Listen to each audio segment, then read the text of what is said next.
Alright guys, brew day is over. I have successfully put my wort into our primary fermenter container.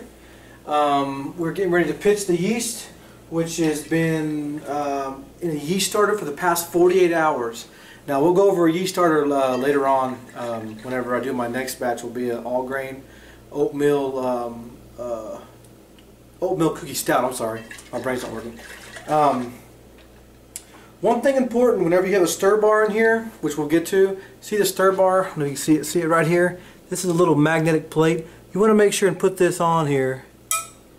See it right there?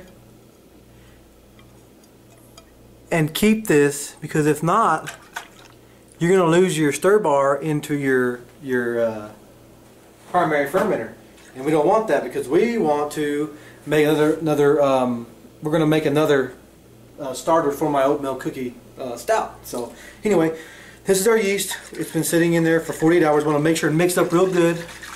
Make sure you get all the condiments off the bottom. Make sure it's all mixed up real good.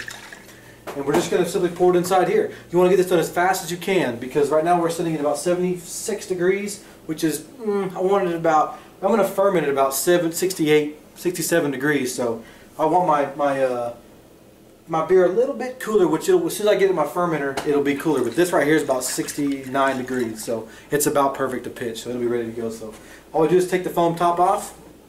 And again, I'm going to stress this: make sure you have your magnet on your stir bar, because if not, you're going to lose this into your primary fermenter. So make sure we're good.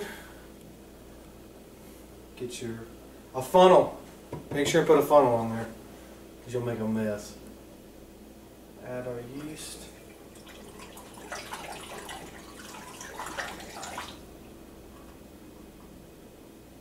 Okay.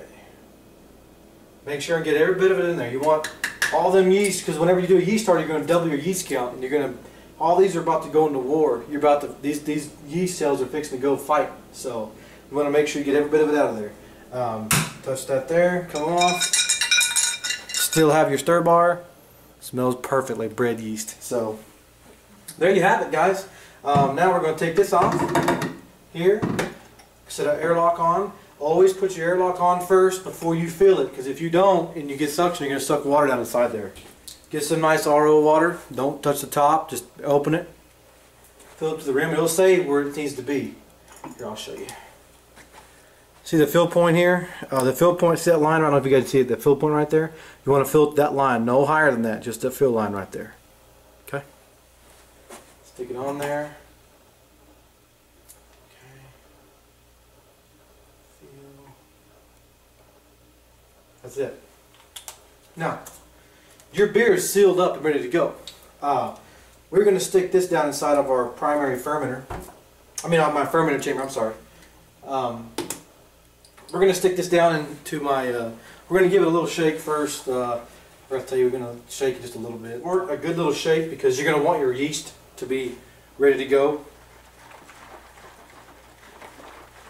Make sure it gets all in there real good. And you've already aerated it pretty good, because you, if you did like me, you put, whenever you use your immersion wort chiller, you aerated your wort pretty good, so you should be alright. So now we can stick this back on top here. Okay, here we go. Back in business. Okay. And there you have it, guys. Uncut. I hope this helped you out a lot. I'll be back to do a wine session probably this afternoon. Hopefully get it online pretty quick for you to help you guys. If you have any questions or comments, put them below. I'll help you the best I can. Like I said, this is an extract kit, so I'm an all grain guy. So hopefully this turns out pretty good. I added some extra, like I added the extra. Remember, we added the extra 3/4 pound of dry malt extract in there, and we added some water, minerals, gypsum, papian, and this should be turn out pretty well. Really big hop bill. So hopefully it all turns out good, and I'll be back with this second part of the video showing me transferring into the secondary primary and letting it sit for 2 more weeks, because this will sit for 1 week, 7 days in the primary, and then we're going to switch it over to a secondary carboy, and it'll sit for 2 more weeks.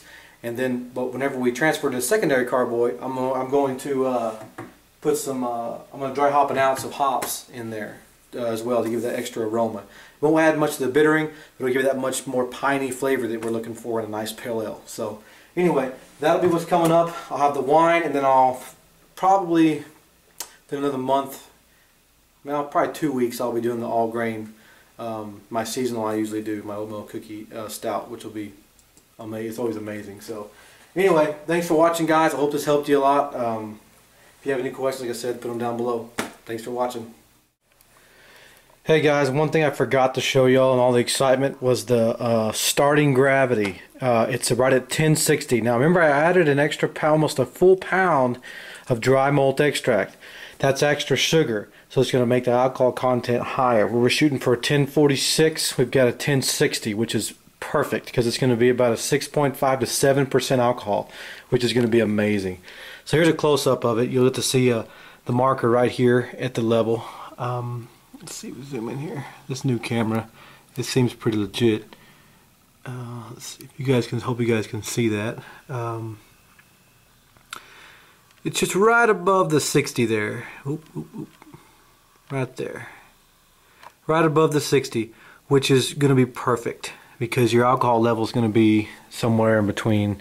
See, here's your alcohol level. Let me zoom out. Sorry. Here's your alcohol level. There's 5% there. See, there's 5%. So down here, there's 10% about right there. So we're looking at probably around 7% alcohol. So, folks, it should be a good beer. I've tasted some of that. It has a really nice bitter finish. It's going to be a good pale ale, should be, and high alcohol level. Also, one thing I want to note, keep notes whenever you do this stuff. If you're fermenting more than one beer, make sure and take notes, like, you know, you're starting your Sierra 1060 starting gravity. My handwriting sucks, I know. Primary 5 p.m. 10:21:12. Secondary a week later is 10:28:12. I'm gonna dry hop. Remind me. That sends me a reminder. Hazelnut brandy. It's in the primary 10:17:12. Secondary 10:31:12. I'll transfer into a secondary. So just one thing to look at. Oh, here's a look inside the fermenter after I got my beer in there. Hopefully this thing starts fermenting pretty quick. It should be a. Hopefully it starts pretty quick. I got my probe taped right there, so it'll keep my temperature at a constant 73.5. Here's my liquor, my brandy.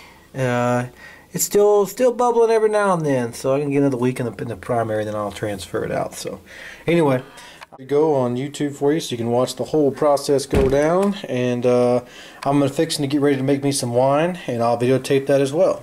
Thanks for watching, guys. Appreciate it. If you like my channel, please like, please follow. I will be doing a bunch of videos, and I will also be taking people that want different recipes done and want to try different stuff.